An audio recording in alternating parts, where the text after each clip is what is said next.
What's up, everybody, and welcome to another episode of Team Chat Podcast, a video game show. I am one of your hosts, Jarrett Wilson, joined to my right by Rachel Mogan. Buongiorno. Buongiorno to you. How are you this fine evening? Very well. Actually, the buongiorno reminded me when I first bought this blazer, it was for Italy. Oh. Because I didn't, well, there you go. I didn't have like a light jacket, air Yeah. quotes, because we live in Texas and you don't And it's always humid. It is always either really, really hot or rarely very, very cold. And this week is a little bit of the very, very cold. Just or a little. soon to be. But yeah. No, But it's yeah, looking so nice. It's a nice jacket. I like that. break back out the jacket. Hell It just yeah. reminded me of all those good times in pasta land. That fresh mozzarella. Oh, that fresh mozzarella, everything you could ever want in the Sounds world. delicious. Sounds wonderful. But that's neither here nor there. No, you know what also is damn good? Video games. And we're here to talk to you about the ones we love, the ones we hate, and everything in between. And new episodes of Team Chat come out every single week, and you can listen to those, well, except the very last week of the month, or one week of the month,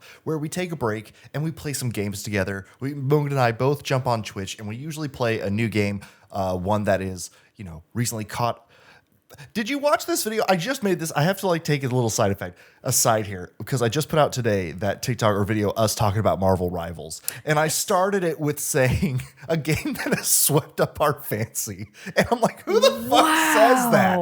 What a phrase. What does that phrase even mean? You've I was never definitely just said trying to those say words before. no, I was definitely just trying to say has swept up all of our time and attention. Has captured our attention. That's what you but were I said swept up our fancy. And I was like, what fucking nerd says that? This guy, apparently. But that's neither here nor there, too. boy. You can watch all this stuff on a YouTube video.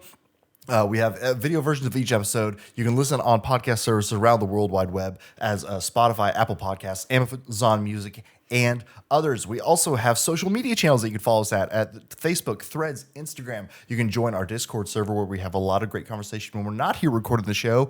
And finally, if you'd like to make the show bigger and better, you can head over to patreon.com/teamchatpodcast, just like Allison H, Ark, Brandon W, Bro Mogan, Super Saiyan Ace, Erica L, Elise F, James K, Michael B, Michael S, Snooty Boots, Susan M, and Zach S. They have gone over to patreon.com and supported the show for as little as $1 a month. And in return, we give them cool perks, and you cool perks, like getting the episodes early before their general weekly release and access to a private channel over on our Discord server, The Rogues Gallery, as well as for the $5 monthly tier, you get access to our subsidiary show, Team Chit Chat, where Mogan and I talk about things that are not video game related. And I've got a good one coming up because I have a topic for that I want to talk about because it's spreading the good word and preaching the gospel. But people Of the Bible? No, not the Bible. God, what if it was?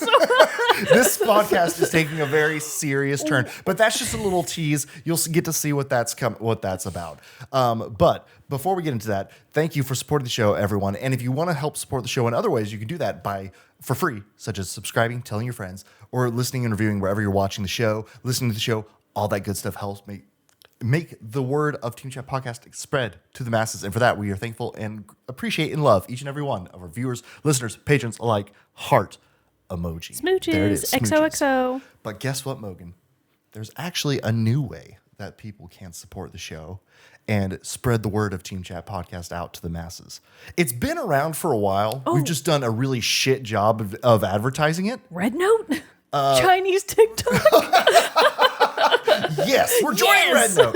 No, we're actually trying to make a final desperate plea for TikTok to stay relevant because we're actually doing good there viewership wise. What a and it bummer. sucks that now it's going to be gone. What a fucking bummer. Follow us on Instagram so at least our reels will do there until we have to move off that one to Blue Sky or wherever the hell else this hellscape of an internet lets us land. But anyways, is that where we That's are? not it. No, we are not in not RedTube. We're not there. What is we could be for what $1 billion. What's the Red Note? I think it's Red Note. Red Note. I'm not super hip on what the kids are into but no, these we're not days. there. But we are. And like I said, we haven't really publicized it this much, but we do have a merch store. Oh, yeah. Where you can buy awesome t-shirts that say Team Chat Podcast on them. You can get a couple stickers. You can even get a mug. You can get a hat. You could even get a tank top. I was about to say, if you don't fucking have that tank top in this one, we are going to hear from someone, a specific someone. So the tank top is there and available for sale. You can buy it. And you can do that at tpublic.com/team-chat dash podcast. Oh, Unfortunately, wow. why couldn't they make it all one word? I don't know why their URL is wacky like that. But you can wear some cool ass Team Chat merch and support the show in that way as well. So that's pretty cool. Awesome. Go check it out. You'll see us wearing the shirts and stuff like that. We do need to figure out how to get these kick-ass koozies into mass production because right now these are just like the what would you call these? Early development showcase prototypes. Prototypes, yes. There you go. But like cool shit like that. So check that out. But before we get to the main topic of the day, let's get a little bit of news and hear what's coming out soon in our Moment with Mogan. All right, very little came out in the first half of January, but the second half of January has quite a bit more going on. So just in case you missed it, when this episode comes out, Donkey Kong Country Returns HD will be available for the Switch. I'm going to skip over the ones that we don't really care about very much. And then coming very soon, we have Tales of Grace F. And the F is lowercase. I feel like that's probably important. Tales of Grace lowercase f remastered is out for PS4, PS5, Xbox One, Xbox Series X, and SPC, and Switch on January 17th. So is Dynasty Warriors Origins for PC, PS5, and Xbox Series X and S. Ender Magnolia Bloom in the Mist is out for the Switch and PC on January 22nd. Star Wars Episode 1 Jedi Power Battles is out for all major consoles and PC on January 23rd. Final Fantasy VII Rebirth's PC port is coming out on the 23rd as well. Then on the 24th, we have Sin Duality Echo of Ada. That's a fun name. I like that one. Ada. Sin Duality is like spelled weird and cool too. Anyways, that's coming out for PS5, Xbox, and PC. Based on the name and vibes alone, I'm going to go ahead and say rhythm game. Yeah. I don't know anything about it. That's just what it's giving right now. Star Wars Hunters Early Access is coming out soon for PC. Cuiseneer, which I guess Cuisinart was taken, so they had to go with Cuiseneer for the Switch. Cuiseneer is coming out on January 28th just for the Switch. Marvel's Spider-Man 2 for PC is rounding out the end of the month on the 30th. Phantom Brave The Lost Hero is coming out to PC, Switch, PS4, and PS5 on January 30th as well. On the 31st, we have Citizen Sleeper 2 for PC, Switch, PS5, and Xbox Series X and S. And last, but certainly not least, Hello Kitty Island Adventure finally comes to PC. Very so if you didn't already have it on the Switch, Hello Kitty Island Adventure is finally available for you diehard PC gamer Hello Kitty fans. Hell yeah. I'll have to get that, pick that up for Sam. It's a small cross-section on the Venn diagram, but a powerful cross-section. This is very true. And that's everything out now and coming soon. See, I'm glad we have such a wonderful segment such as The Moment with Mogan to keep us all up to date on the current releases because I just realized through listening to you, Hunters, I have had the wrong date in mind for Jedi Power Battles. I thought it was on Tuesday, the 21st. No. It's coming out the 23rd on Thursday. 23rd. So I was streaming Mortal Kombat earlier, and I was making a big mess, telling everybody, hey, come back the 21st. I'm going to be streaming Jedi Power Battles. Oh, no. Come back the 23rd, everybody. Now that's when I'm everybody's going to be gonna streaming think you're Jedi a Power Battles. liar. I know. I'll still be streaming something probably that day to make up for it. But Catfishing. You're a catfisher.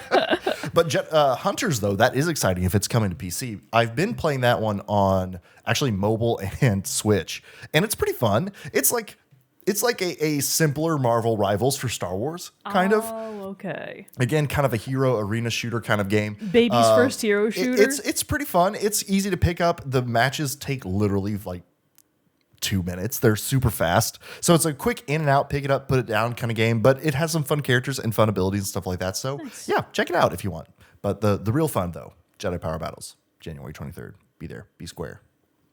Because I'll be hitting square because I'm playing PlayStation. Okay, gotcha. Okay, all right. That's enough of that. All right, that is enough of that because we have a very exciting main topic today. We are going to be talking about our first impressions for Dragon Age, the Veilguard. Not our full review quite yet. We're still working through the story. We got to it a little bit later than its original release date of October 31st, 30th, 31st, something like that of last year. We both got into it pretty heavily mid-December, I'd say, right? Yeah, I picked it up pretty much right before Christmas because I bought that and Mario and Luigi Brothership at the same time, right at the start of November. Yeah. And unfortunately, I just picked Brothership first. I didn't really have a good reason for that. But then in December, I was like, you know what? I am ready for Veilguard. Let's give it a try. And to be perfectly honest, because of some So some very charged early reviews of people saying that they absolutely hated it. You know, there was a pretty popular video going around like right when Veilguard came out or maybe right before from a review copy saying that it was like the worst game they had ever played. Yeah, I had that seen it some of sucked, that stuff. And not gonna lie, I kind of let a little bit of that get to me. Not enough to deter me from buying the game, but it just kind of made me hesitant because it's all about, you know, it looks so cool. Yeah. I wanted it to be good, so like part of that was just like hesitation to see if it would meet expectations or not. And to be fair, that's kind of warranted because Bioware hasn't had the greatest track record lately. No, you know, like Mass yeah. Effect Andromeda was not very well received at all. People panned it both for its story, its gameplay, and like its look, its graphical quality. And the bugs. You Do know, you remember and all bugs, the, I mean, yes, on all launch, of that it was stuff. especially in the facial animation department. Oh, it A was lot a of like train bug wreck. eyes and weird looking faces yeah, and a stuff lot of like that. T-posing. Exactly. T-poses galore. So it's one of those things that you start seeing that stuff and you even knew kind of the trouble. Not, I say that in quotes, troubled past of Veilguard. I don't know. I think Veilguard had a pretty gnarly development cycle. It went through a lot of different changes. I mean, a title change and what seemed to be a complete story, not redirect, but refocus maybe. Well, so it was originally supposed to be a live service game. Oh, And I'm glad they changed that. Yeah, and they had to Holy pivot shit. hard. I don't recall exactly when in the development process they decided to move away from live service, but thank God they did. I kind of feel like maybe like the fail, not the, well, yeah, I mean, unfortunately it was the failure of Redfall kind of like show that maybe people don't want this. And games like that, Suicide Squad, you can see people didn't really go for that hard. And you just feel like that model, I don't know, like for a Bioware game, a big, massive RPG like this, that's not what I'm wanting. It just so I'm wouldn't make glad they any switched. sense. Yeah. No, because like the other games in the series have like Inquisition did have multiplayer, and you could like play a multiplayer version of the campaign with it and all that different stuff. And that was different from the previous two games. But there's a far cry from making it a co-op experience, like what they were going to do with what they did with Inquisition, to a live service experience, which is what they were promoting for Veilguard. And I mean, it even had a previous different name. It was going to be the Dreadwolf. Oh, yeah. Yep. Which is referenced still in Veilguard makes currently. sense. It makes sense. But still, this complete tonal shift, I believe, of what they were going for, title shift, and I want to say even art style shift of what they were going for with Dreadwolf, they scrapped, switched around, and then the result is the Veilguard. Yeah. And so another fun reason that this is a good one to be playing right now is that we both did play and review Dragon Age Inquisition, which was the previous game in the Dragon Age series, but it came out a full 10 years ago. But we finished up for the first time Inquisition probably within the last 6 months, 5-6 months. Yeah. So that game is really fresh. So now we're moving into Veilguard. And while we're still trying to complete Veilguard, we have enough hours in it because I've spent 26 to 27 hours, I think, so far. I think I just crossed the 40 mark. Oh, wow. So I'm like pretty close. I think I'm actually relatively close to being done, not including side quests. Right, just main story. And yeah, I mean, mild spoiler alert, I'm definitely planning to do all of the side quests. Yeah. But we'll talk about that more later. So we've got some serious hours into it. We know enough about it to be able to talk about it and, you know, give a in-depth opinion on it, but also to see how it does compare and contrast to Dragon Age Inquisition. Yeah. So enough preamble. Let's get into it. Let's talk about Dragon Age the Veilguard. So why don't we actually first discuss setting the scene, because Veilguard is a direct sequel to Dragon Age Inquisition. Yes. And this is actually going to touch Although a few years after, right? Oh, yeah, a few years after it. But we're going to talk a little bit about one of the main complaints that at least I had, and I think you kind of shared about Inquisition, which is that we both. So if you remember Dragon Age Inquisition, or if you never played it, this is going to be a spoiler for Inquisition. Yeah, unfortunately. But honestly, don't go back and play it. It doesn't hold up. You don't need it. When Veilguard exists? Yeah, you don't need it. You can get all the context you need from Veilguard. Just move on to the better product. So at the very end of Inquisition, not the end of the main game, at the end of all of the DLC, which is insane, it is revealed that the primary villain from the main game really isn't the air quotes true villain. The real villain, like the true puppet master behind all of the events of Inquisition, was actually your friend and party member, Solus. He, as it turns out, is the Dreadwolf. Yes. He is one of the ancient elven gods, not necessarily reincarnated, but like come back to mingle with mortals in a slightly different form. Something happens within both Inquisition and at the end of the DLC that basically restores normal Solas to full ancient elven god status. So that's what happens at the end of Inquisition, which is crazy that wasn't in the main game. Well, and my biggest complaint to that is that, I didn't use Solas a lot in my parties. No. And by the time I played Inquisition, I knew that Solas was the big baddie the whole time. Like, I knew that it was happening. That had already been spoiled because, again, I got around to it so late. I But actually still, didn't know that. knowing that even, they do not drop, like, any clues if you don't actively use Solas or, like, interact with Solas a ton, which is not required to be able to Totally beat optional. and finish Inquisition.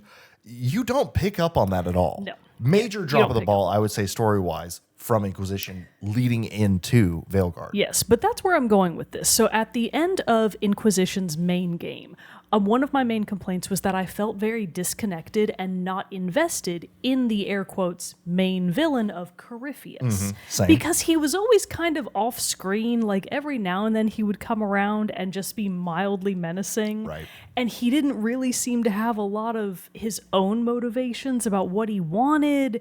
He just I didn't feel like his heart was in it, you know? Yeah. So it was really hard for me to feel invested in him as a villain, which really hurt my overall experience with the story of Inquisition.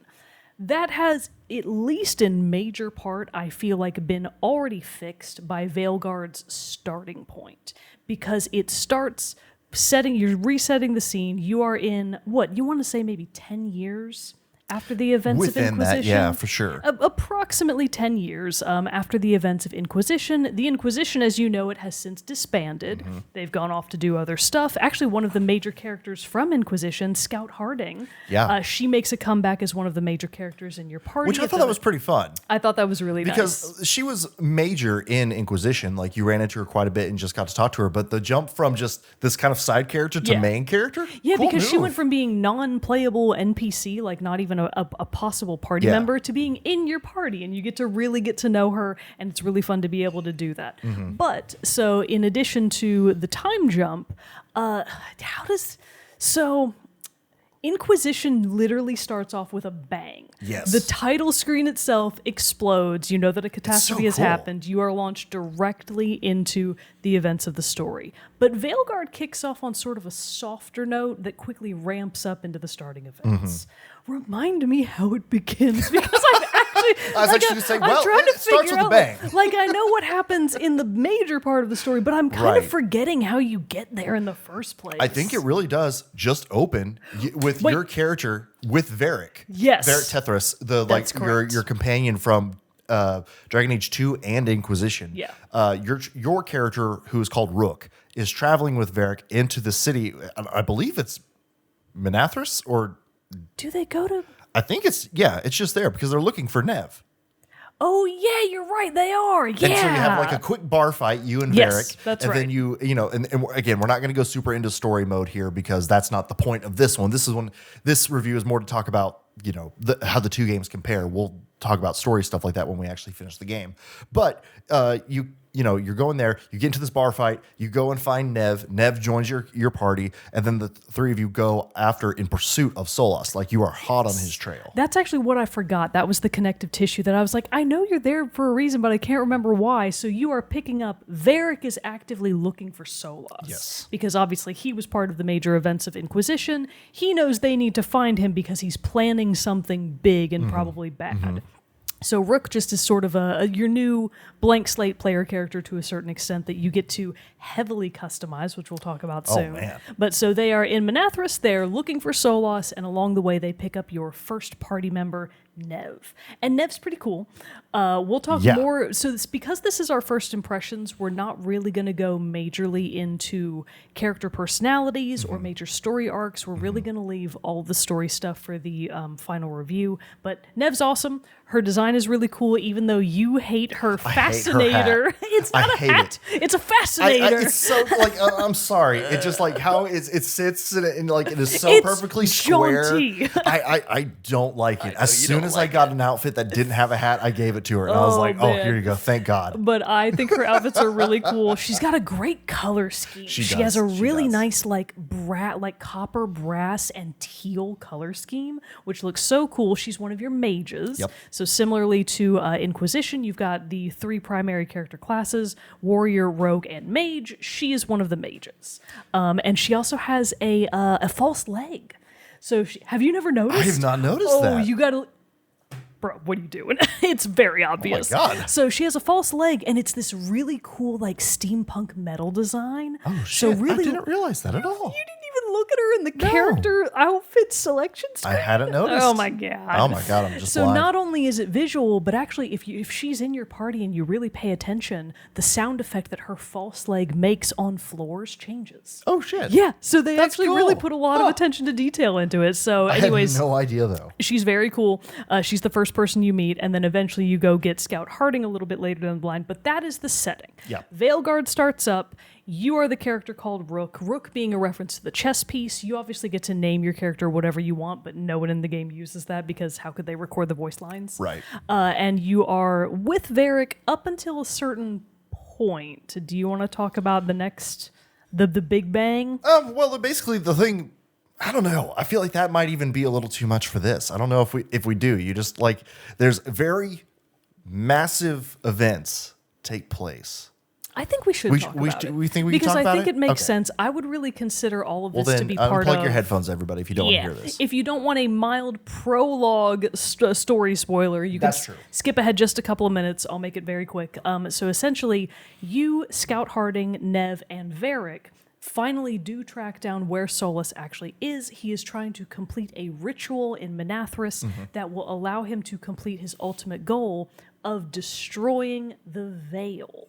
So the veil between the Fade, which is sort of that spirit nebulous, realm. the spirit realm, the nebulous afterlife, the veil between the Fade and the mortal realm that he himself created ancient eons ago. He feels like that was a mistake. He thinks he did a big whoopsies. He wants to actually tear down the veil, which would A, give all of the elves immortality again, and B, make the world as it was back when he was a younger ancient elf. Right. So he just sort of wants to hit reset on the whole thing, but in the process of tearing down the veil, he would release untold horrors into the world. Demons would get out. Basically, the world as it is would be fucked. I mean, and it's like, yeah. it's resetting the slate clean, but at a very big cost.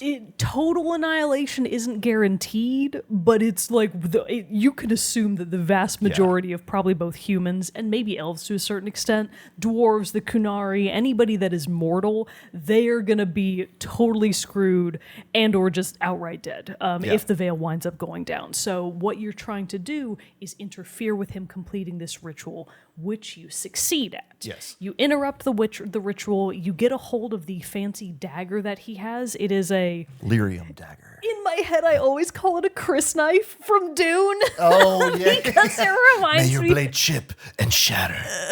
No, it's not a Chris knife. Jared's correct. It's a lyrium dagger. You get a hold of his lyrium dagger, and in the process of interrupting his ritual, you actually lock Solus away, sort of in a makeshift prison in the Fade. Yep. But you also sort of did a whoopsies, because when Solus got put into Fade prison, 2 of the other ancient elven gods that he himself imprisoned in the making of the veil, they sort of slip out. It's a little escape from prison. They managed to do a little prison break. Not all of the elven gods, but a couple of them get out. And that's enough, and that's truly enough. One too many. Two too many. It's enough to be a big ass problem. So now you've got 2 problems on your hands. One, Solus sort of succeeded in his goal of at least making a tear in the veil. The bigger problem, of course, being that you now don't know what to do with Solus in the Fade. He's very crafty. He's probably going to figure out a way to get out. He's kind of a Loki-esque character. Yes, he is. He's a bit of a trickster god. Yeah. in the lore of Dragon Age, he's often the Dreadwolf is often referred to as the god of lies. So he's definitely not trustworthy. So even though he might appear to be on your side, you really never know what he's thinking or what his plan is. So you can assume he's going to try to get out of the Fade. And then in the meantime, what are you going to do about the two other ancient elven gods that you accidentally let out of prison? Gotta wrangle them back. You gotta bring them do back something in. about that. That is the premise of Veilguard. Two gods are on the loose. You've got another one in the tank. You got to figure out what to do about all three of them, Yep. and in the process, hopefully not completely destroy the world as you know it. Excellent summary. I think it was a little clunky, and also I truly actually did forget a few of those early like game Yeah, because plot you get points. wrapped into it, and there's so much other stuff that's happened. So since actually, this is a good segue because part of the problem with that initial prologue is when you complete the character creator, you immediately go into those sort of prologue-y chapters, and it's actually Right. pretty seamless from point A to point B. Meaning I didn't have a chance to go back and fix a major flaw that I accidentally did with my character. What'd you do? So let's talk about our characters Okay, let's first. do it. Yeah, let's talk about the character creator and about who we made. So who'd you make? I made a one of the races in the Dragon Age world is Kunari, who are like these big warrior. They're usually very big people or creatures and everything like that, or species, and like have big horns coming out of their head. Like in Inquisition, there was Iron Bull, who's the big character there, and he was just like a literal He's gigantic, wall yeah. of a being. And so I was like, I've played all the Dragon Age games up until now. I have yet to be a Kunari, so I'm going to give that a shot. Nice In choice. same way, I had never been a mage in these games. I'd always usually gravitated to like a warrior and stuff like that. I maybe even did a rogue in one of them. I can't remember, but still, I'd never done mage, so I wanted to try that one out. And so that's what I did, and then I chose the Lords of Fortune as my backstory. Gotcha. Very nice. And then my name is Infis Ladier. And everything Ladier is the given name last name from the game, but Infis is the one I picked from Infis Nest from Star Wars Solo Story. Great. But yeah, then I'm pissed that no one calls you that ever, and you're just called they Rook, never which I'm like, do. then why even make me name my character? I wish at least that like letters in game, like missives, would be addressed to what your character's Right? name was, but they everybody never just be are. like, hey Rook, and I'm like, that's not my name. It's like, why do you even let me name the character then? What's the point? I honestly am stumped by that. Yeah. Like, what's the point then? Just let my character be called Rook, and Yeah. and I'd be fine with that. But this like tease of getting to make it a cool name, give your character a cool name, and then no one calls them that ever. It's especially a bummer for me because I named my character Lars. Oh, yeah. See? After our favorite character in Tekken 8, Lars Alexanderson. Incredible. But yeah, you don't get that. But the character creator itself, wow. Yeah. Like so many options about what you can do. I was messing around in the creator for a very, very long time. I absolutely was as well, because I also decided to take a hard left turn from my experience with Inquisition. Just a reminder, Jarrett has played more of the Dragon Age games than I have. I've only played Inquisition and now Veilguard. But in Inquisition, I was a Kunari. I saw the Kunari and I went, hell yes! I They're awesome. don't want to be one of these weak little humans or the scrawny little elves. I want to be the big scary lady. Yeah. So I was a Kunari woman as my Inquisitor, and she was very cool. I don't remember what I named her. Maybe Gertrude. Oh, actually, Gertrude Do you sounds name right. them in Inquisition? You do, but Oh, they same thing. never No use one that. says Yeah, it's the just name. Inquisitor. Yeah. But so, or like the Herald of Andraste. Oh, yes. But that's Inquisition. This is Veilguard. Things so for are different in this town. Things are different now. So for Veilguard, I wanted to... Actually, this is another sort of corrective thing from my experience with Inquisition. The Kunari really didn't have a big role to play in Inquisition. And because of that, I kind of felt like the race that I chose was just sort of...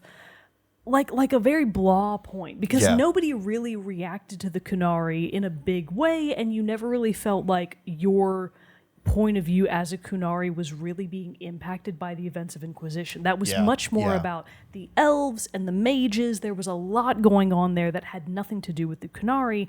And in my case, I was also a warrior. So I was Right. a Kunari warrior. I wasn't even a mage, and the big conflict in Inquisition was mages versus non-mages, that kind of thing. I was a warrior also in Inquisition, Yeah. and yeah, I kind of felt that it was just like you're just kind of a side player to this main Yes. conflict going on between the mages. Is interesting though, as having played the other Dragon Age titles, if you had played 2, like the Qunari are a major part of 2. I know that now because I went back and watched the lore videos after Inquisition because I was like, I feel like I missed a lot here. Qunari so I are know they a were major a major part force. of Dragon Age 2. And so like you do kind of have that like backstory and respect for them as a people. And so I was like, I'd never done it. I wanted to try them out. But then also, yes, playing as a woman mage and it's so good. I'm loving it. It's a fantastic. I spent so much time doing all this stuff. I wanted to have like be tall and big and stuff like that, you know, and all that. So be it's a little awesome. intimidating. It's awesome. I, on the other hand, already got that experience in Inquisition. So this time around, I was like, you know what? I'm going to fix the mistakes of the past. I'm going to be an elf because I felt like, okay, Solus is the main villain in this game. I already know that from the title and from the trailers. I feel like elves are going to be super important to the events of whatever happens here. So I picked a male elf, and I tried to make him look as old as I reasonably could and have him still be, you know, hot. Sure, So I just gave him a little bit of light weathering on the side, little crow's feet, a nice some laugh lines, a couple of laugh lines, a nice updo, and later I did add in his tattoos because I realized that all the other elves have tattoos. Yep. I didn't start with that, and I was like, oh no, I don't do fit love in. that they make that is an addition from Inquisition to the Veilguard. That you do have a mirror in your room. You can go back to. You can change your appearance at any time. In Inquisition, it was actually DLC, an area that they added in where you could do that and change your appearance there. But it was a much later added in thing. Yeah. And you had to go to a completely different area to do it. So this being in your main base area, in your room, so much easier. Yeah, I loved that, and thank God for it, because I realized right after I finished the character creator that I loved my look. I felt like I was perfect for the role I was trying to achieve. Oh, excuse me, I should clarify. I am a male elf rogue. I didn't get to be a rogue last time. I thought I would give that a shot. I do want to do a rogue run. What's the faction that I picked? Veil Jumpers. Ooh, yeah, fun. I picked the Veil Jumpers. Which is new. Veil Jumpers, actually quite a few factions that you can choose at the beginning are new. Well, the fact that you could choose to be a Lord of Fortune, I don't believe you could do that before. You can be one of the Ativan Crows, which is one of the like an Assassin's Guild. Shadow Dragons, which is what Nev is a part of. It's kind of like not assassiny, but I just would call them like a resistance movement, because movement? the whole thing about the Shadow Dragons is they're based in Minrathous, which is the place where Tevinter Magisters come from, and everything bad that goes along with them, like slavery and blood magic. so the Shadow Dragons are the force fighting back against that. And then Veil Jumpers are new, which they're kind of like. Well, Veil Jumpers are predominantly an elven force that are investigating ancient elven relics. So ruins, relics, all of those things about the elves of ancient times, they're trying to uncover that past and in many cases contain it, because a lot of those ancient elven relics are bad fucking news. Yes. So they are both hunting down relics and either, studying them if there's something that they want to learn more about, or if they're not, putting them away where other people can't get them. Right. So there's a lot of choices for your backstory and various stuff. Oh yeah, Grey Wardens, which is a standard which has been there the whole time. Good old Grey Wardens. And then the necromancers, whatever they're like, the House of the Dead. The dead folks. Yeah, I can't remember the what they're called. necromancers. Well, like the necromancer class. Yeah.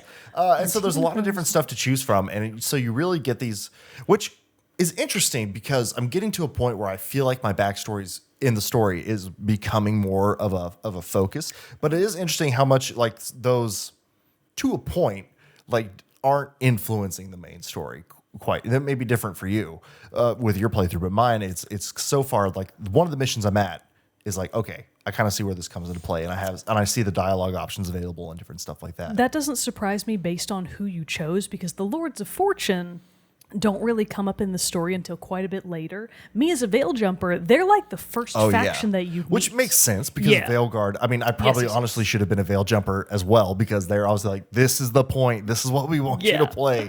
Veilguard, it's in the name. No, so the Veil Jumpers just happen to be the first faction that you meet, and in my case, as an elf, it made total sense. Mm-hmm. So for me, I got all of those sort of dialogue choices out of the way much earlier on. So I immediately saw the impact of the choices that I had made, but I can imagine that for you, it's like, oh yeah, I did pick that shit. Yeah, I mean, it's fun because like every once in a while you'll come across a different dialogue option or something like that influenced by your backstory. But it is fun that now I'm like, this is cool. And it's having a great payoff as a fan of the Dragon Age series, getting to run into some past characters from the previous games. We'll talk about that next time. Yeah, because I did want to get your opinions on that. But my point of all of this being, the thing that I goofed on is they don't have, for all the great things about the character creator, they give you tons of options for your skin tone, your hair color, your eyebrows. You can change your cheekbones, your chin line, your ears. If you're the Kunari or the elves, you get tons of extra horn and ear options. Yeah. The dwarves have all kinds of cool stuff going on with them too, along with a couple of restrictions. So dwarves, the character creator very boldly tells you, hey, if you play a dwarf, you cannot use magic. Right. That's right. So if you choose to be a dwarf, you don't get magic as you know it. I kind of suspect they might replace it with something else comes along. But unfortunately, since neither of us picked dwarf, we can't really comment on that at this time. I will say, normally whenever I play like a game like this, I play it and I take a really long time to pick who I want to be, because I'm like, chances are this is my run at this game. I don't know when I'll get another chance to do it. I've talked about this before. Yeah. I'm already like, I want to play, do another run. I want to be this character. I want with this class, and I want to see how it's different. I do too. I think we've kind of like we've jumped into a lot of of that stuff. So what is it about some of the setup with the story, character creator, and all that stuff? So maybe let's move a little bit into the stuff that is separating it from Inquisition and making it, I mean, to be fair, a vastly improved experience. Hugely different. Oh my God. The strides that they made in 10 years. It was the voice. The annoying thing I picked was the voice. Sorry, I kept getting away from my own point. No, it was my own fault because I kept derailing myself. I picked There's so the much to wrong talk about. voice. It's so fun. So I made like a scrawny little elfman, and then I accidentally picked the lowest, deepest. Yeah, he sounded ridiculous. And I was like, oh no. So the entire prologue was pretty ridiculous for me because there's a lot of voice acting, and I was just sitting there the whole time going, oh, I fucked it up. But fortunately, thank God I got to change it as soon as I got out of the prologue, and I was like, whoo, okay, we're out of the woods. I did mess up my character because I tried to do, you can do the option to do heterochromia, where your eyes are different colors. Yeah. And I was really trying to make that look cool and make her eyes stand out. But there's an option to make your eyes either like redder or darker, like the whites of them. Oh. And I messed that part up, and it just looked like she was jaundiced. Oh, no. I was like, no, I don't like this. So I had to go and reset all that stuff back. But thank God you can. It's easy to do. Thank God I can. It's very easy to do. Yeah, so let's talk about what happens after the character creator and the prologue. What's the gameplay? You get to the meat of it. And one of the first things, I do want to talk about this because it is a big difference from the previous games. And actually one of the things that I kind of like that Dragon Age does. Each game, they kind of change up the art style a little bit. And it's interesting where one kind of went for, Dragon Age Origins kind of went for a realistic graphics for, whatever year that was, PS3 graphics at the time could do.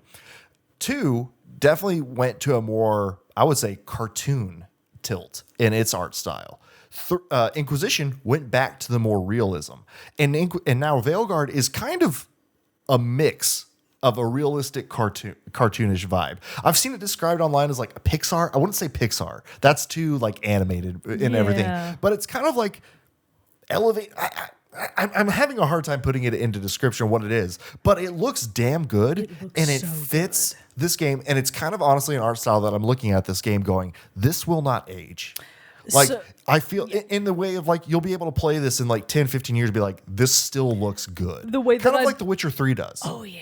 The way that I described it to Jarrett when we were first getting into the game, I was like, Jarrett, they yassified everybody. As soon as I started, I messaged her and I said, oh no, everyone's hot. Oh no, they're all hot. They're all hot. And in a game where you can romance, it then immediately makes it difficult. Well, who do I pursue first? And like I said before, I'm pursuing everyone. I am flirting with everyone. It is just so funny, specifically with Solas, because in Inquisition, he's a scrawny little waif. Yeah. He's like a little nerd. He's a pinhead, and you're like, oh, is this dope? But apparently, because of the fact that he gets back all this, that's how they're writing it off, I guess, is like, oh, well, he got back all of his ancient elven powers. So he's like hilariously more buff and like taller. It just looks good. It just looked real good in Veilguard. And I was like, they yassified my boy. What'd they do to him? But like Nev comes in and everything, and she's wearing that whatever you call it. What's it's it called? Fascinator. You and uncultured swine. I was like, who are you? Away from me. But then when you're at the like main base area and everyone's just chilling in your leisure clothes, and you interacted with her for the first time, she's not wearing it. She's got her hair down. Hi, how you doing? What's your story? She let a couple of buttons of the shirt go. She untied her little scarf, and it's like, oh, and you still didn't notice her leg, eh? No. Oh, distracted. gosh. He was looking at everything else. That's right. All of that's great. But I don't know. I originally, when I saw the first reveal of the new look and everything for Veilguard, was originally like, oh, I don't know how I feel about this. No, I think we both had that same reaction Like, because it I was looked talking to you off for some about it reason. on Discord. Is that when we saw the trailers, like it looked okay, but it did just kind of look off. Like something about it didn't really feel quite right. And then like when it didn't I quite actually fit the tone of what Dragon Age games had been, like what Inquisition's tone was. Yeah. And so I feel like that was kind of creating a mismatch in my head. It was really weird. And then when I actually started playing the game, I was like, oh no, that was not correct. perfect. It looks incredible and it totally fits. And it runs incredibly well. Runs super well. And just even the step, the big difference, I would say, and really what I feel like we'll probably take the next few minutes talking about here, that really sets the two games apart, and it apart from other Dragon Age games. The combat is so different. Let's lump that into the combat and the base movement. Yes. One of my biggest complaints from Inquisition was that just fucking walking around the world was so goddamn hard. You trip over a little pebble and if stone. you got to even a rock that was just a little too big, your character's like, can't do it. And one of my big complaints you might remember from that episode was, if they fix the movement in Veilguard, I'm sold. Yeah. They fixed the movement. It is faster. It's It is better. easier. It's so much smoother. You can vault and climb stuff like You no can big vault deal. and climb stuff. And so the layout of the world in general is a lot more, I would say, on rails in terms of Inquisition, like went into the open world Skyrim 1.0 concept full tilt. It was a very open world. I would honestly say that Veilguard's world and feel level of openness is akin to the new God of War games. Yeah, I feel like that's probably a pretty even comparison because you do have pretty expansive areas and you can do story progression that builds those areas out even more. Mm-hmm. But typically when you're on a mission, your path forward is not entirely linear, but it is much more linear than Inquisition. Your map, when you look at your mini map, you can see passageways, you can see hallways, you can see directions you're supposed to go. It's not just here's your directional arrow on a map and you're just kind of spinning and seeing like all these different like checkpoints and things. The map was so bad. Yeah, the it was map not was great. terrible. So they fixed the movement, which is for starters a great thing. Part of that has to do with the fact that the areas that you're interacting with are a much more mindfully built, I will say. Mm-hmm. Some people might not like that as much. I think it is a huge upgrade and I think it serves the game much better. Well, it's honestly one of the things that I've noticed about this game is how much it does pull from the past games. And I feel like it really does pull from Dragon Age 2 in that sense and making it more of an on-rails, more controlled and contained environments, which Dragon Age 2 was actually very panned for. And I even remember when playing Dragon Age 2, I was like, I am going to the same places again. I am just retreading the same ground. I am stuck in this one damn city. Because it predominantly took place in Kirkwall. Right. Yeah. And so it was kind of like it takes place in this one damn city. You left it to go to maybe like two other places, but pretty much you just cycled through the same areas. But whereas Dragon Age Origins was more akin where it did have, again, because it was an older game, not super open world, but it did kind of feel like it had a bit more openness to it.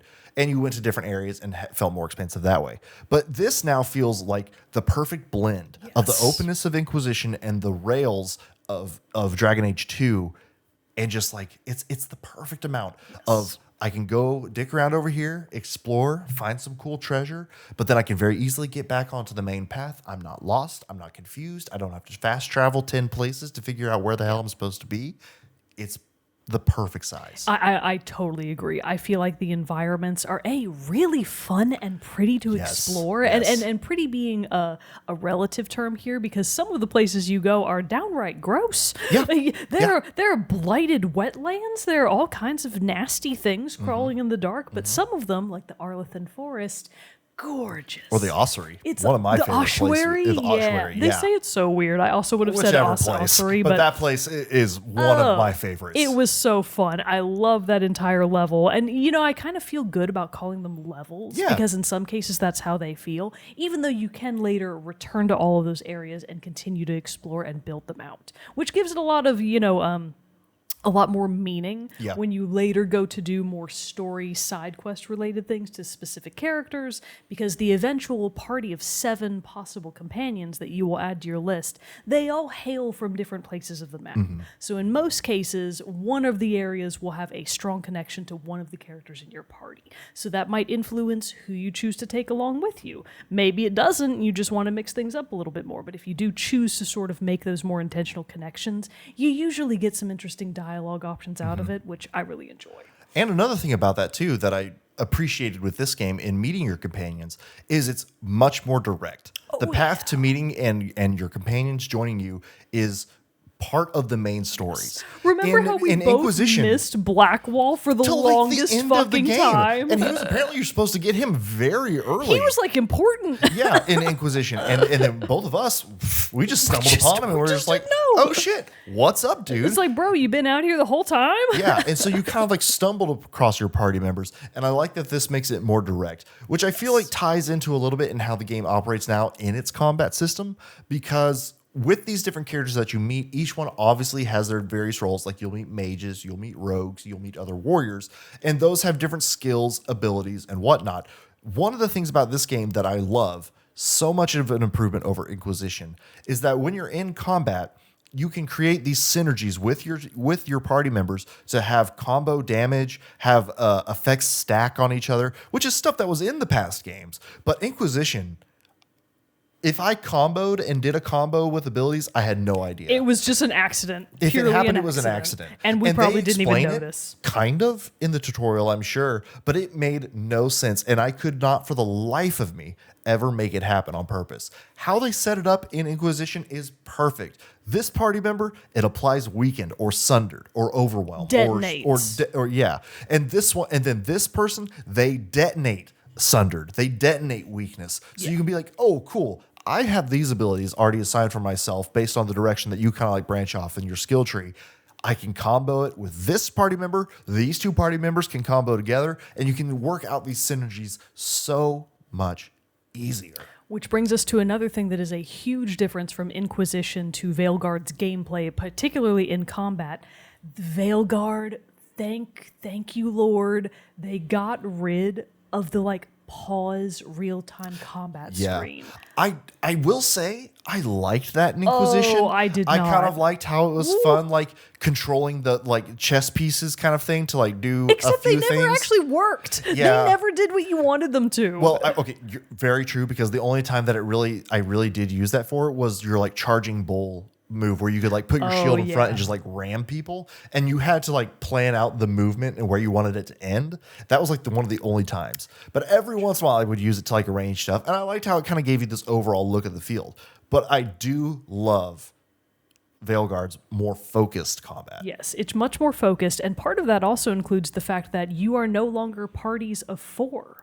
You're a party of 3 now, so it's you as the player character, and then you get 2 companions with you at any given time. You can swap them out pretty freely, almost anywhere, because every map that you're in, whether you're at the headquarters or out and about in the world, anywhere that has a fast travel beacon, you can just walk right up to it and switch out your party like that. It was actually the same in Inquisition. Anywhere that you had a camp, you could switch out your party members, but I feel like it's just less clunky to do it in Veilguard.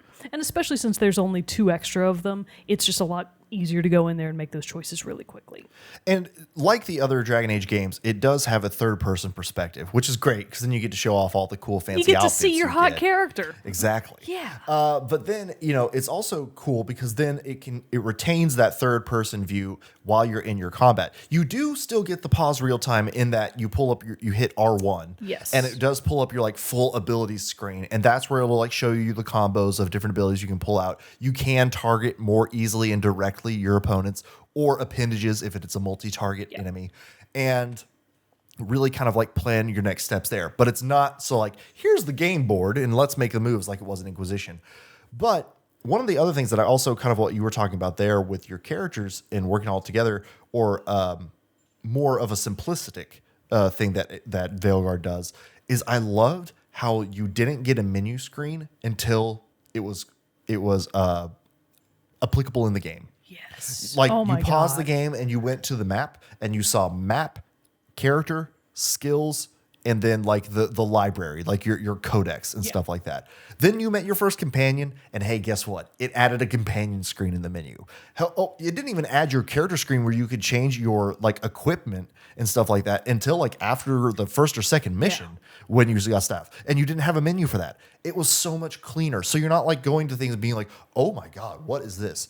Inquisition was overwhelming as hell. Absolutely. That was one of the big complaints both of us had. The crafting system made no sense. It didn't make a the, lick of the like sense. the inventory and like how you upgraded things. Oh my God. What was happening? It was so clunky. It was so inconvenient. Yeah. And I don't know if you remember, there were inventory limits. Yeah. And you had to like periodically go in there and do serious inventory management just for dump your stuff. weapons, your armor, for everything, for all of your materials. Yeah. It was so annoying. It was so annoying. And then it was trying to figure out how to like craft better things from all the different ores and stones and stuff like that. Because that you would every find. piece of armor had like 4 different slots, and you had to Oh my put different God. material. You had to like, oh well, this one's for leather, this one's for cloth, this one's for ore. Yeah. It was. I understood what they were going for, But but it it was- was so overwhelming. It was like if you wanted that system in a role playing game, if you want to be that player who like fine tunes every detail, that system and that stuff was there. But I think for just the normal player, it was so much it was and awful. overwhelming. I This hated game- engaging with it. Yeah. This game, Veilguard, all that stuff is stripped down to the perfect level where it's like you're going out in the world, you find like a higher level of the item you already have. It It auto-upgrades. automatically Yeah. upgrades it for you. So to and give it you shows guys- and it says, oh, look, it's a new value now. It's higher, it's better, and it's automatically equipped and ready to go. Yes. So much easier. You can find all the different, it does have a good transmogrification system. Transmogrification. Thank you. Transmogrification. System tried to use a fancy word and it backfired. System in there, and I love that you can just go. You can buy appearances, you can apply them, and it keeps the stats of the armor you selected, but the Yes. change is different, which Very I'm glad for convenient. because I love the armor set that I have now. It's one that you get, I think, from having like, it's Kirkwall's finest is the armor Oh, yeah, set. yeah. Because the Lords of Fortune armor sets that you find suck. They are something. They're terrible. They're questionable. They're very gaudy. Very gaudy. They are like gold and jewels and, ribbons rings and rings. And I'm like, and there is bangles. no way, shape, or form that this makes sense They for are armor. a lot. So So- actually, the armor in general has been greatly pared down and simplified because Yeah. if you remember from Inquisition, you both had base armor sets, but then depending on the quality of the armor, you also had van braces for your wrists Yep. and leg guards for your legs Yep. and your helmet. There were actually 4 different pieces that you had to balance here. That is not the case in Veilguard. And rings, belts, Oh, all yeah. that stuff. No, Veilguard pared all of that down to a much more manageable amount. You have your head slot for Mm-hmm. whatever headpiece or armor you want, which actually I think the Kunari gets way different choices. Yeah, because than, it's all than face everybody paints. else. You don't get Yeah. helmets, which Oh, I love a good helmet, so that that's kind of fun. sucks. Yeah, But like the that's nice. Kunari face paints are really cool. Yeah, Vitars are what they're called. Yeah, that's right. That was an Inquisition too. So you've got whatever goes in your head slot. You've got just the one slot for your main armor. So that includes everything. You do have 4 slots for 2 rings, which give you various upgrades. Amulet and a healing belt. I Amulet think. and a healing belt. That's right. Or belt of some kind. And then equipment belt. depending on what character class you chose, you have 1 or 2 weapon slots. So Mm-hmm. if you're the warrior, you have, I think, sword and shield or double swords. If you're the rogue, you have sword and a bow. If you are the mage, you have your scepter. You have your scepter and a knife orb.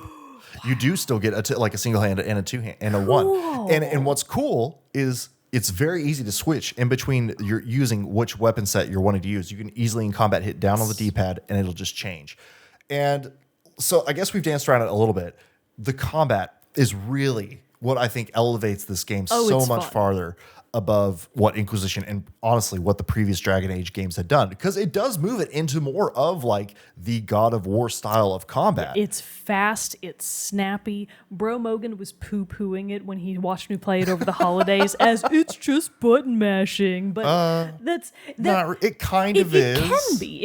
If you want to play it that way, it can just sort of be a button mash experience. But the way that all of your different abilities can interact with each other takes it to that next level of you really have to balance your cooldowns and your timing to get the maximum effects and both guard yourself and deal out max damage at the same time. Yeah. So like, for example, me as a mage, which that was always my big thing. I love these medieval fantasy games, stuff like that. That's why I normally always go sword and shield or like two-handed big like sword axe character. I love just that of being up in the fight, being able to bash around, roll away when you need to, but then come back in with a big, heavy charging blow. And I was afraid I would miss that as a mage. No, not the case at all. Because like your heavy attack with the mage is like you'll slam your scepter into the ground and like a shockwave goes out. And it sends them flying. Wow. But then you can, and then from a distance, like you can hit like square, square, square, and on the third one it'll shoot like a multi arc of from your weapon and stuff. So that's like your series of your light attacks followed by your finisher. So if you complete the full square, square, square combo, it eventually goes into a finisher. You have a ranged attack too, like I can just shoot a beam of energy and stuff like that. In the case of the rogue, you have your bow and arrow, and then. What else is there? And then you have like dodges, you have different abilities like magical abilities and stuff like that. But then for when you do want to get that more up close and personal, you can change weapon sets to the dagger and orb, and you will be right up in there with a dagger fighting people that like applies arcane energy, and you can do like stacked abilities on. And oh my God, it's so good. It sounds like you actually have a really different system than me, which makes me excited to eventually do a new playthrough. Like, you need to play a mage. Because the rogue, well, you need to play the rogue because the rogue is super fun. All right. Actually, like I was almost hesitant to choose the rogue because again, one of my complaints from Inquisition was I felt like the warrior actually wasn't very impactful, and it seemed like everybody else that was playing mage had a way better time. But it looked boring playing mage. So basically, I just felt like I picked bad. Yeah. All the decisions I made in Inquisition, later I went, did I pick bad? In Veilguard, I feel like I picked good. I made all the right decisions this time. Same. So the rogue's combat is very similar, at least in just pure mechanics, but the rogue is very much like touch and go. Like you want to get in there, pull off a little chain of your light attacks followed by a finisher, dodge out of the way, do a parry. Do you have parries? Oh yeah. Oh yeah, the parries are so fun. If you're using the scepter, you can it creates an energy shield around you.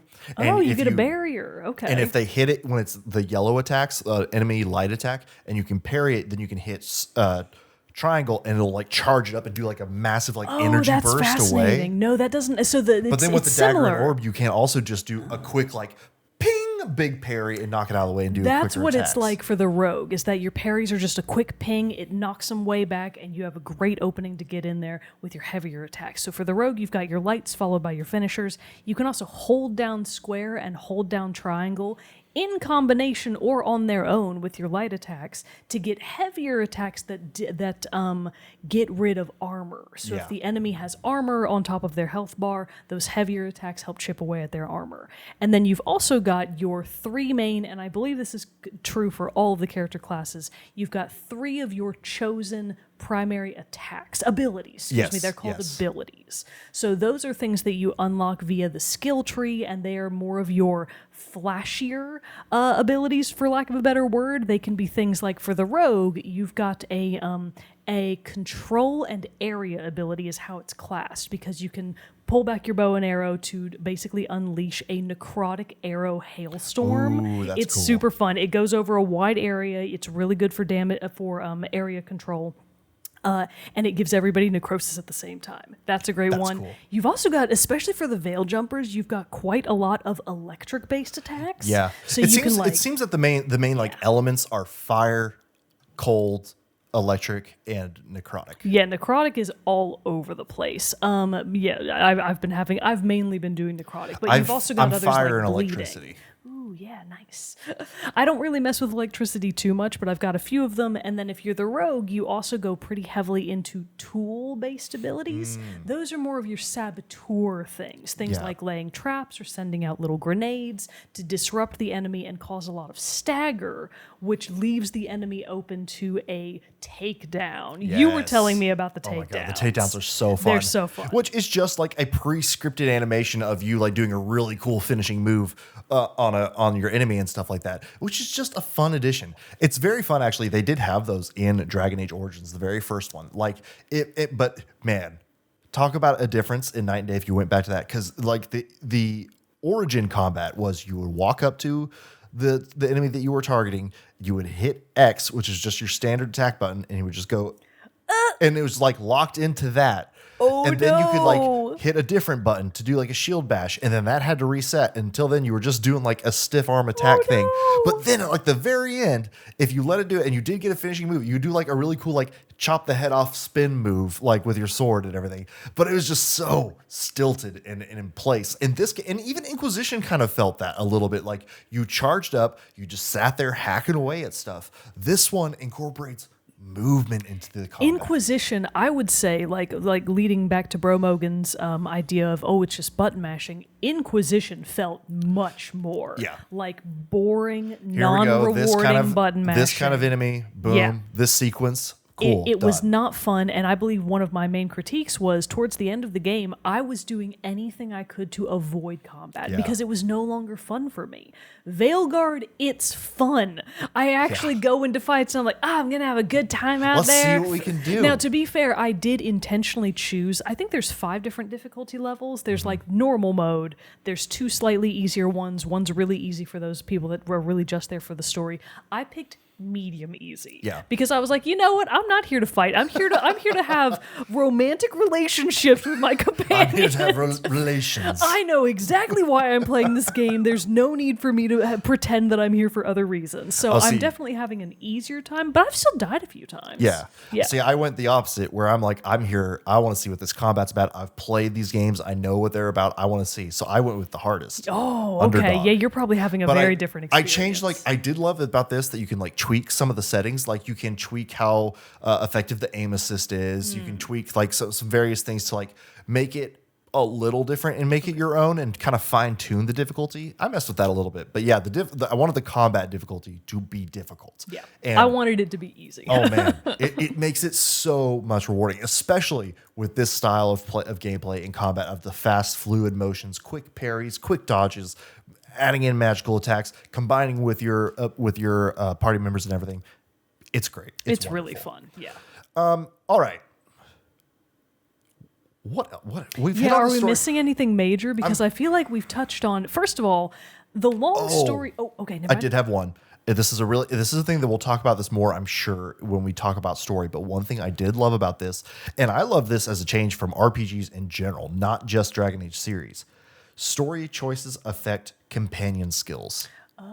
Yeah. Like a decision you can make, and I'm not going to be. We're not going to. No spoilers. No spoilers here, but decisions you can make in the game will affect, obviously, like your party members. But those decisions aren't just like, oh, they died, or oh, they're sad. It's like a whole skill tree of abilities can be cut off, or changed, or altered to what they can do. Which actually, that we should talk about that, because the way that they've done the skill trees in this game is really quite different than the old way. Yeah. And one of the big quality of life things that I just love about Veilguard is you've got skill points for both your character and your companions. Your companions gain skill points based on how high your bond is with them. Yeah. So it's worth it to you, like if you actually want to unlock as many abilities as you can, it's worth it for you to up your bond with all of your companions. It's neither here nor there. The main thing about the skill tree that I love is every single skill point can be refundable all the way back to the beginning. Love it. You can go back and start over. So like me as the rogue, I've sort of been going in 3 different directions because there are specializations Same with the mage. on the skill tree. So you've got 3 different options of,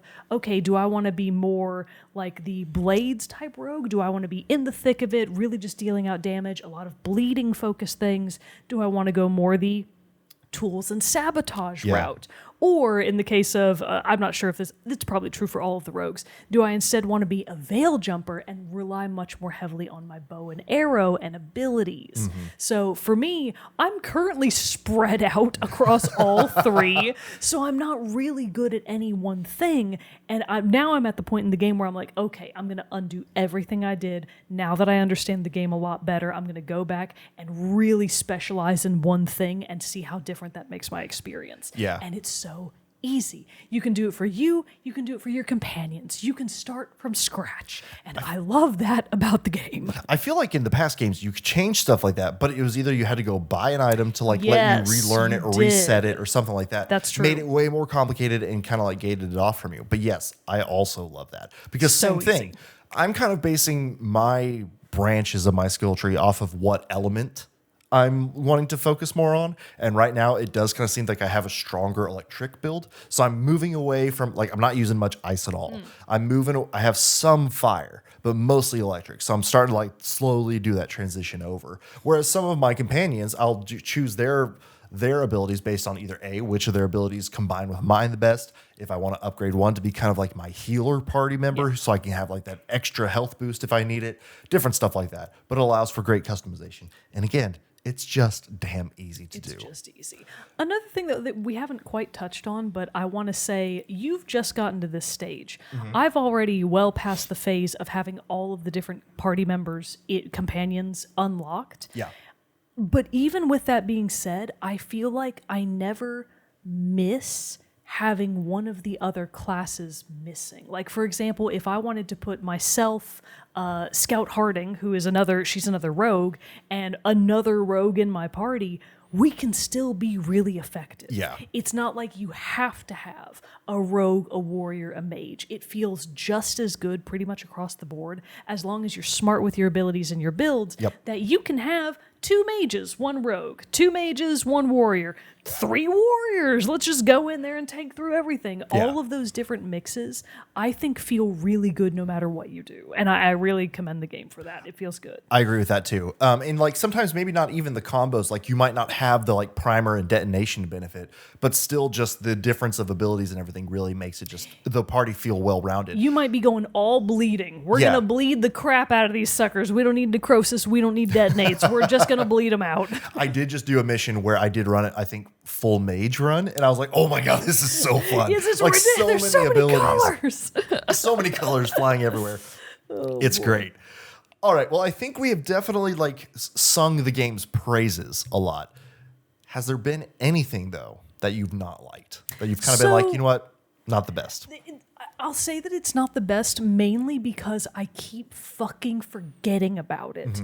The dagger, the Chris knife. Oh. So back in the olden Like days. using its abilities? Yes. Yeah. So back in the olden days in Inquisition, certain really upgraded weapons could get runes attached to them. And that gave them special enchantments and special abilities that made them obviously better. They sort of did that with Veilguard, but mainly only in the form of the dagger. So your main character gets the fancy dagger from Solus, and you can attach 3 different runes to it. And the runes do all kinds of stuff, like one of them makes your healing stronger and also gives you an extra potion slot. Yeah. Another one makes it a lot easier to stagger enemies. Another one might make it to where all of your abilities do fire damage. They've got all kinds of stuff. I have one that's like, does extra against barriers. Yeah. So all kinds of different stuff on there, but in combat, I constantly just forget to use it. I forget to use my range. Yeah, there are just so many other options. And honestly, because I'm on the easier modes, I've really never really felt like, oh, I need to be using the dagger. So for me, the dagger just feels very forgettable. I'm sure other people are probably a lot better about using it, but I look at it in the menu screen every time and I'm like, oh yeah, the You fucking do things. dagger. No, mine is forgetting. the ranged attack, which for like I said with the mage is just like a beam of energy you shoot out. Oh, no, for and the I rogue, forget it's about really using fun. that all the time. And then I just like every once in a while like hit the button. I'm like, oh yeah, I can do that.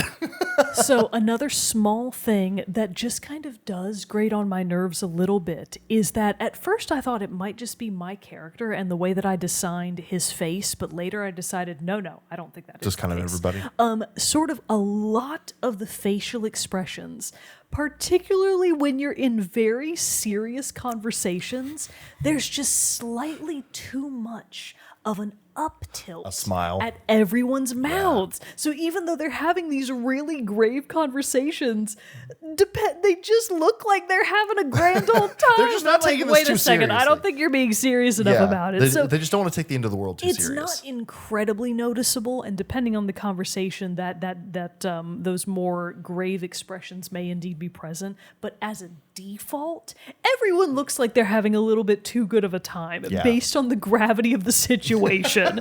So that was a small gripe that I had about the facial expressions and the animations. Otherwise, they do look very good. Just tonally, I felt a little bit of dissonance there. Let's see. For me, I think we already hit on most of my cons. Like the name thing just kind of drives me nuts. Why let me pick a name if you're just going to call me Rook the whole time? We will talk more about dialogue and story options Yeah. in the later episodes, so we're not really going to touch on that right now. One minor gripe I do have is that you can't switch appearances and like lock in your new appearance unless it's at your wardrobe, That does kind of suck. I do wish they had redone which that. is in like your main headquarters. So you do have to Yeah. like travel back to that. Tied to that, I hate that you can't preview the appearance before you buy it. Yes. Okay, I'm so glad you brought that up because that is something that I am like, why? Why? Why You can't I always preview can it? preview everything. Yeah. I want another game did this recently. Maybe it was Assassin's Creed Valhalla, but it also like you would buy these different appearances and you just had to kind of be like, I hope I like it. Yeah. Which I granted they're completely not that agree. expensive, But it's still like, but it's the principle. Also, I don't want to have to go all the way back to the lighthouse to change out my companion's outfit because I just bought them a sick new fit. But now I have to Exactly. go all the way back to the lighthouse to put it on. Yeah, that's a really good pull. So it's just a little one of those things. It's, just It's like, not come a on big now. deal. It's just like, come on. And then also, I will say that I've tweaked it in the settings a little bit to help, but I do think that the lock-on struggles a little bit, like the target lock-on struggles in combat, especially. I mean, the game's called Dragon Age, especially when you fight dragons and you can like target their different legs or their head, and you're just trying to do it by flicking the right stick, not doing the like pause and select target. It's hard to do that. And I will actually- say, like, if you're fighting fighting something bigger like that, like a dragon, it's hard. I found myself having to like pause a lot using the time pause screen to target things rather than just being able to quickly and easily just flick the right stick. I never target. Really? Period. I don't use the right stick. On the rare occasion that I've accidentally pressed in Yeah. the right stick, I'm like, oh my God, I fucked it up. How do I get out of Really? this? So I never use the R stick lock on, and I never use targeting in the main menu. Wow. I just don't need it. Yeah. Like the rogue is so fast, you're kind of always on the move to dodge in and out, either between enemies or between body parts. Now, I will say specifically with the dragons, I do think that has been to my detriment. Okay. I've had a lot of not necessarily bad experiences, but by my own gameplay frustration with Sure, some of the sure. dragons. And I feel like if I did engage more with the lock-on system, that might alleviate some of the struggles that I've had. Nice. So that might be a my bad, but for the most part, I honestly don't feel like I need the lock-on at all. You can just zoom in there, do your whip, whip, whap, and then dodge out, do a little bow and arrow shot to the head. You're done. Yeah. Bing, bang, boom. That's interesting though, because no, for me, that's like a key, the lock-on thing. It just like helps, especially with if I'm trying to like hit certain abilities to different people and different stuff like that and like change it up and change the targets based on like, oh, I'm finding this person right in front of me, but hey, I really need my buddy to go hit this guy over here. Like I hit that a little bit more and use that a little bit more, but it felt a little sluggish, and you can fine tune it in the settings, and I've made it better, but it's still just not quite as snappy as I would like it to be. I think I should engage with that system more because specifically for my companions, I basically don't manage them at all in Yeah. combat. And I feel like maybe I should because sometimes they're not doing what I want them to, but also I'm not telling them what to do. So that's my own fault. That's not the game's fault. Yeah. So that's a my bad. I think that was it. I think that's pretty much only all the bad stuff so far that just I've a come across. couple of mild quality of life things, Yeah. but overall, I have found very little to truly complain about so Same. far. And again, I know we were just talking last week in our episode about Marvel Rivals. Like, well, to be fair, we did also pick it up like a month after launch, so we could have missed the initial, if there were any initial like bumps along the maybe way. they patched it out. But it runs so good. I'm running it on my base PS5 performance settings, and in combat when there was a lot going on, it runs like smooth as butter. It's awesome. Rare occasion, I think specifically in some of the more asset-heavy locations like Arlington Forest, Mm-hmm. for example, some of those I've noticed a little stuttering every now and then. Sure. But it's really very brief, and for the most part, I never really run into those issues. But yeah, for all of the trepidation that I had going into it because of hearsay around the internet, don't listen to the haters, man. Yeah, It's for real. This is one that like ignore them. Now, caveat, they could fumble the ending. Sure, The story we could haven't wind up finished the being game yet. subpar. We have not finished the game so far, but I'm already 40 fucking hours in. Money well spent. I am absolutely. having a blast with the game. Absolutely. Kind of my like wrap up on it a little bit is that it's just a massive step in the right direction for the Dragon Age series, combining all the right elements from the previous games into the perfect blend. Yeah. The crafting and inventory system is simpler, managing companions is more streamlined, and combat combos are easier to perform and understand, and easier to understand how they work. The world feels large but contained, and the graphical improvements of the last 10 years have done for Dragon Age, for what the graphical improvements of the last 10 years, I can't talk, have done for Dragon Age cannot be understated. It's a beautiful looking It's a beautiful game. game. And they photo mode. We didn't even really talk photo about mode photo is mode. so good. Okay, we didn't talk about photo mode. It's incredible. And also, we didn't talk about the soundtrack, which Hans is Zimmer. fucking off the charts It's good. Hans It's Zimmer. so good. It's so good. Yeah. So yeah, this game so far has been just a completely knocking it out of the park. Everything I've wanted in a Dragon Age game. And honestly, having played the 3 previous games, it really is just like, this is what I've wanted it to be all along. I mean, I'll say and getting this. that is fantastic. And I'll say this, it fixed almost every complaint that I had about Inquisition. Love to hear it. So, I mean, as far as where my bar was at, we have far exceeded the standards that I was hoping for. Hell yes. That's what you love to hear. So you're preliminarily on first impressions getting We a love it. pretty clear endorsement from both of us. Veilguard is really fun. Don't listen to the haters. It's a good game. But of course, we would love to hear your thoughts on this. And if you have been playing Dragon Age Veilguard, let us know what you think of it as well. And if you hate it, let us know why. Yeah, We'd love to we hear would it. love to hear that. So write us an email, teamchatpodcast@gmail.com. Comment below wherever you're listening to or watching the show. Join our Discord. Talk about it with us there. We would love to have you in here. Like Super Saiyan Ace. Yeah. He just finished it. Yeah, he like blazed through it. I started it. He asked if I would recommend it. I said pretty much yeah. He apparently bought it I didn't and realize it finished was that in- fast. yeah. Oh my like God. I had already started and he already blazed past us. So damn. Well done. Well done. So yeah. And I did ask him what his final hour count was. He said about 55 hours. Okay, So that's okay. about what you can expect from finishing Veilguard. I'm not sure if he did every side quest. Maybe he I'm gonna told be me and I doing forgot. everything. I'm going to be doing everything. I'm like, yeah. it's one that like a platinum I know will take multiple playthroughs, but like, oh man, it's one gonna that be worth it. it's It's on gonna the be like fun. it's on the like list of Yeah. like, oh, maybe one day, because yeah. this is one that I see myself just spending hours upon hours. It's in. really fun. It's gonna Yeah. be great. So yeah, let us know if you've played the game as well. We would love to hear from you. But I do believe that wraps up this episode of Team Chat Podcast. Thanks for sticking around with us as we talked about our first impressions of Dragon Age the Veilguard, and we can't wait to see you back on the next episodes. But until then, I'm one of your hosts, Jarrett Wilson, joined to my right by Rachel Mogan. Adios. We'll see you next time.